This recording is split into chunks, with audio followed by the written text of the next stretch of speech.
Hi friends, how are you all? I hope you are doing great. Today I'm here to give you some amazing tips. Suppose you are someone who don't get a good circumstances. There are a lot of students who are learning this language, who are learning English, but they don't get a good environment. They don't get a good circumstances, but they are learning this language. They are much more fluent.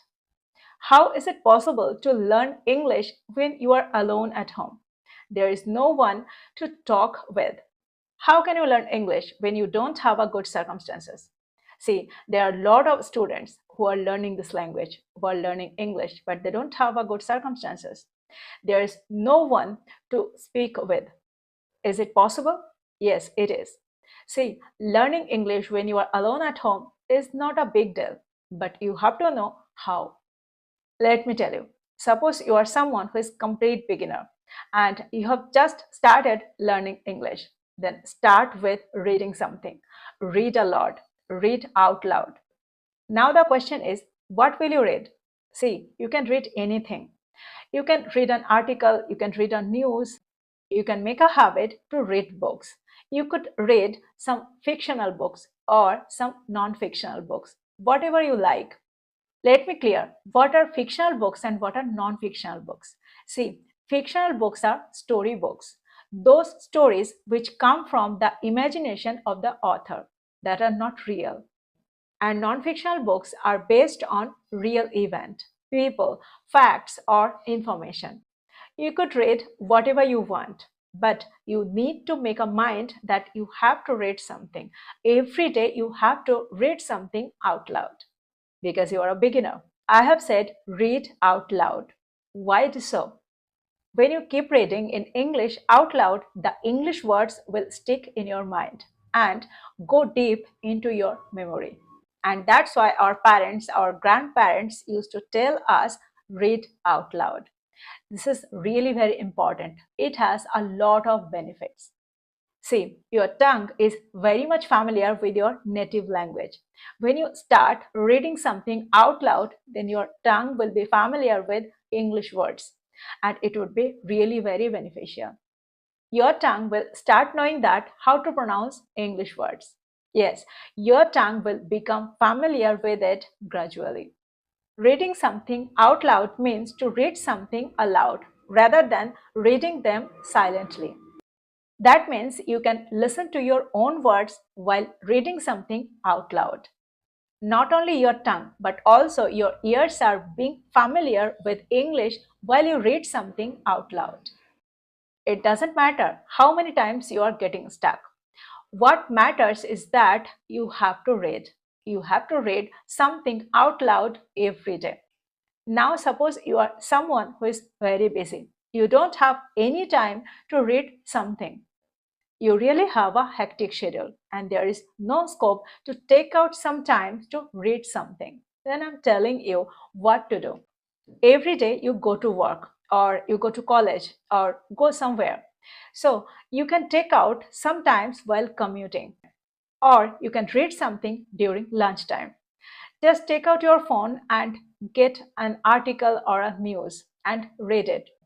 See, if you are someone who has to learn this language, then definitely you can take out some time. This is completely up to you. Then when you will take out this time, you have to take out some time from your hectic schedule, from your busy schedule.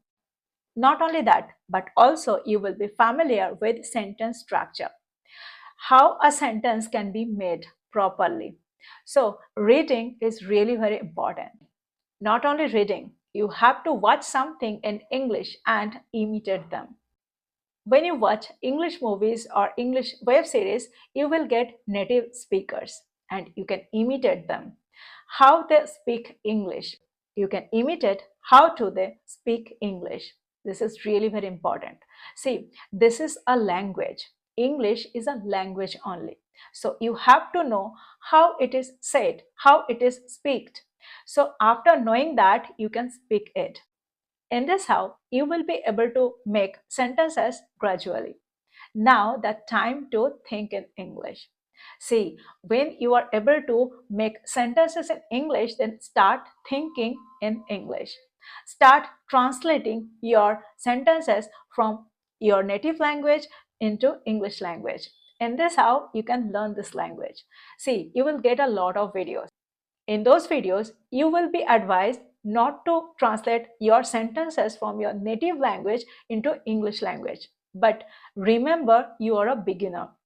Now you need to translate sentences. Otherwise, how is it possible to think in English?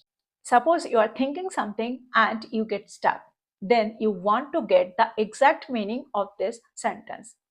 Then you can do one thing. Install ChatGPT. You will get a speaker symbol on your right side. Click on it. AI will be there. Now say your Bengali sentence. AI will provide the exact English sentence. In this how you can translate your every sentences, your each and every sentences. If you are a beginner, start thinking with short sentences. See, you can think anything. Suppose you can imagine some circumstances. Imagine you are in a grocery shop and you need to purchase something. Then ask all those questions in English. You can translate each and every sentences from your native language to English language. In this how you can practice. Or you can think in English that I need to wake up early in the morning. I need to get up right now. I need to start jogging. I'm gaining my weight. So this kind of sentences you can make in your mind. So sit somewhere and make an imaginary situation and translate your all sentences from your native language into English language. Imagine you are in a grocery shop. Then what kind of questions can be there? You can ask how much this item cost. Is there any discount available on this item? So a lot of questions can be there. You can think and translate. You can watch some videos on YouTube. See, there are a lot of teachers who are providing some ready-made sentences from their native language into English language. So you can follow, you can learn from there. If you do practice in this way, then within few months, you will have much more knowledge about this language, about English language. Now you are almost ready to speak with people. See, you have to speak because this is our ultimate goal. If you don't speak, then how is it possible to become fluent? So you have to start speaking. Only to learn how to speak in English, we are doing a lot of things. We are putting a lot of efforts. So we have to speak. Now the question is that you will be speaking, you will be practicing with whom? There are no one around you. Then what to do? See, nowadays you will get a lot of applications. Yes, there are a lot of applications where you will get speaking partners. So you can practice with them like Open Talk, CV, Speakpal, etc. See, if you practice on CV application, then you will get half an hour free to talk. So you can practice half an hour completely free of cost. Or if you practice on Open Talk, then you will get unlimited talk time. So you can practice over there. So start using these applications and practice. See, the more you practice, the more you become fluent. So you need to practice a lot. So these are some useful tips. Following them, you can become fluent in English when you are alone at home. So start learning English, do practice and become fluent. So this is all about today. I will be back with more content. Till then, take care. Thank you for watching this video. Bye-bye.